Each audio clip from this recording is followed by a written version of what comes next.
tanto en la manera de comportarse, tanto en la idea del personaje carente en principio casi de ética, incluso de ética profesional, porque va más allá es un ultra profesional, ha sobrepasado los límites de la ética, ¿no? Esa capacidad para los que decían que solo Confort hacía buenos personajes y personajes complicados, bueno, pues aquí desde la composición, en la borrachera, se demuestra que no solamente se pueden construir personajes desde el Actors Studio de Stanislavski, ahora que se murió Marlon Brando, etcétera, sino que alguien que es un actor muy natural, muy elemental, en el mejor sentido de la expresión, es capaz de componer un personaje que tiene complejo, que es complejo, que tiene un pasado, que se lo cuenta a la niña, cuando se cae del caballo con la botella diciendo aquí nos quedamos, este es un sitio, bueno, pues creo que demuestra el talento de una generación de actores que no pasaban por ninguna escuela, que tuvieron la escuela de la vida, como tú dices, de observar cómo hacía Ford, cómo se comportaba Gable o Tracy, que iban cogiendo todo un poco y lo llevaban a su propia personalidad. Y luego hay algo,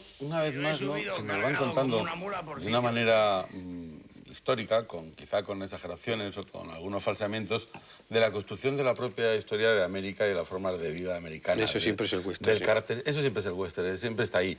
Detrás está la guerra civil, o a veces está detrás la guerra civil, sí. Y aquí vamos a recomponer una nación distinta, ironizamos sobre nosotros, nos reímos de los tejanos, pero estamos construyendo una nación distinta y está ahí ya la presencia de la religión, de estas religiones, ¿no? Uno tenía un hermano presbiteriano, el otro no sé qué. La religión, la tradición, el negocio, la familia, la construcción mítica, la familia, la ley, los márgenes, ¿dónde no puedes ir a la ley, lo que es tu territorio? La Biblia, el orden y también esa otra personalidad tan curiosa que es el que quiere vivir un poco en los márgenes, que también pertenece a la manera de ser americano.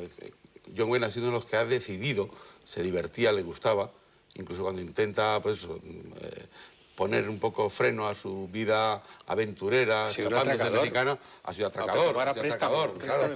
Pero él defiende las razones y dice, yo nunca he robado a nadie. O sea, como si robar al Estado o robar a los bancos no fuera a robar. Y él está haciendo una cosa también, una vez más, bastante incorrecta, ¿no? Está haciendo una personalidad que opta por los márgenes, aunque luego en la madurez le toca colaborar con el margen. Muchas veces gran parte de los que han hecho los trabajos sucios para el Estado han estado en esa marginalidad de vida, ¿no? No nos es tan lejano ni tan ajeno eso. En el oeste, por lo que contaban, los sheriff y los bandoleros se iban intercambiando. O sea, llegaba lo que cuentan un poco en El Dorado Howard Hawks, ¿no? Es decir, bueno, llegaba un pistolero, se hacía el amo de la ciudad, se hacía sheriff, después pasaba al otro lado y bueno, pues claro, eran los tipos capaces de desenfundar más rápido, ser más crueles y probablemente los más corruptos, ¿no? Porque la biografía de Wyatt Earp pues dirigía prostíbulos, controlaba el juego, era el cacique local de influencia política con respecto a las elecciones que amañaban. Bueno, era una sociedad que se estaba haciendo y por eso he insistido un poco en todo el tercio final, en que para mí es casi una película medieval. En cuanto a los roles de los personajes y los comportamientos. Claro, la parte puritana. Es que cuando dices tú Wyatt Earp, es que claro, los Wyatt Earp era igual que los Clanton. Los Clanton querían todo lo del ganado pasar por la ciudad y no, porque estaba a sueldo de otros. Y todos los hermanos de los Wyatt, no, y los hermanos, los Earp. Hombre, luego la hemos visto muy mitificada, pero Wyatt Earp era como fuera de la ley, claro. Bueno, eran dos bandos intentando controlar políticamente la zona de Tombstone, claro, por supuesto. Esto sí, es que esta película, lo interesante históricamente, como decía Javier, es que es justamente el final de la frontera. Decía Oti que no se ven los indios. Bueno, es que se había cerrado ya la frontera, ya no había guerras indias. Las últimas fueron las sublevaciones de Jerónimo, de los apaches, antes de que se lo llevaran a Miami. Y aquí había un territorio que era el territorio indio, lo que luego fue Oklahoma, si no recuerdo mal, la famosa carrera que hemos visto en Cimarrón y en otras de la apertura del territorio indio para que lo colonizaran, y era el cajón de saco donde iban, como está situado muy estratégicamente entre varios estados importantes como Texas, Kansas, etcétera, era el refugio, porque como allí no pasaba la ley, pues todo el mundo atravesaba la frontera del territorio indio y tenían que ir los cazadores de recompensas a la busca. El concepto ese de jurisdicción, es decir, que también tiene mucho sentido. Son cosas que aprendes de películas, o sea, ya desde chico, de películas como del western. Es decir, ¿cómo es que no está dentro? Y todos estos, cuando se acabó la última frontera, que ya fue el mar, el Pacífico en California, se hicieron cineastas. Claro. Pero claro, a principios de siglo, pero fueron estos. Sí. Si eran gente como estos pioneros, eran los mismos que se hubieran dedicado a otras cosas. Y se dedicaron al cine, que es la primera mano de los que conocemos. Y están todos ellos, claro. Y han aguantado, pues eso, con... Raúl Wolf fue el que hacía el actor en Abraham Lincoln de Griffith, que era actor. O sea, el asesino, ¿no? El asesino, claro. Son gente que ha nacido como John Ford, todos en el siglo XIX, y llegaron allí con 18 o 20 años y dijeron, pues esto es lo más apasionante que hay ahora. Un oficio parecido a la vida anterior que habían llevado de la colonización, ¿no? Hacer películas, hacer cosas de estas. Sí, a casi todos les gustaba mucho rodar en exteriores, viajar fuera de los estudios donde había menos control, donde vivían bien, donde si se emborrachaban no pasaba absolutamente nada y donde había un trato pues mucho más directo. Donde el cine se parecía a la vida, exacto, ¿no? A la vida que habían vivido antes. Es curioso en qué poco duró eso, hasta el 50, Se acabó, eso duró hasta el 50 y tantos, y los estudios acabaron. Yo creo que el momento que... Y cambió América también. Cuando vende Metro Goldwyn Mayer, nadie podía creérselo, que Metro Goldwyn Mayer estaba también, bancarrota. También lo que está diciendo Eduardo, cambia América. Sí, la guerra de Vietnam es un cambio importante. Antes ha habido otros cambios. Claro, ¿no? la televisión. La televisión, pero ya el movimiento, digamos, pacifista, progresista... El rock and roll. La lucha rock and roll, ya la vida... Dennis Hopper lo tenemos luego representando lo otro, ¿no? Aquí le tenemos como un vaquero... Pero hay otro cambio, Javier, que yo creo que nos hemos olvidado y que acaba con Hollywood, y sobre todo cuando lees a todos estos, a Fury, que fueron los sindicatos.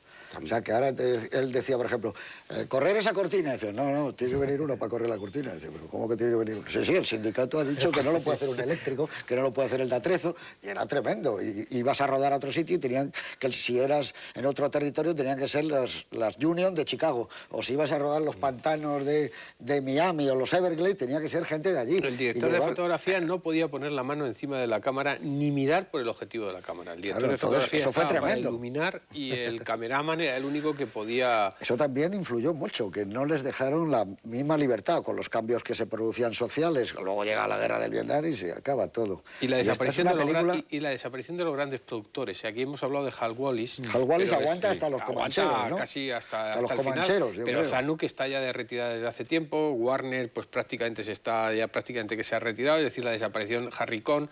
Todos esos eran gente que querían hacer dinero, pero que les gustaba el cine y que querían fabricar películas. Y cuando desapareció eso, pues aparecieron los financieros, primero los productores más o menos intelectuales, los abogados primero, los agentes, y ahora los financieros. De los bancos. Y los bancos, claro. No, los bancos eran los dueños de las películas. Lo que pasa es que permitían que hicieran dinero la gente que sabía hacer las películas. Después ya decidieron que era una fábrica de hacer dinero y esta es la situación actual de Hollywood, ¿no? Que la película tiene que hacer 57 millones de dólares el primer día y 120 el segundo, si no es un fracaso, y ya tiran la... No sé cómo iría esta película. Bien, la verdad, bien, ¿no? Claro, fue un éxito. Pero era un ejemplo de eso de película para todos los públicos. Pero ya un poco vieja para su época. Sí. No era una película moderna en esa época, porque las películas y los que estaban para ganar el Oscar eran Jane Fonda. Claro,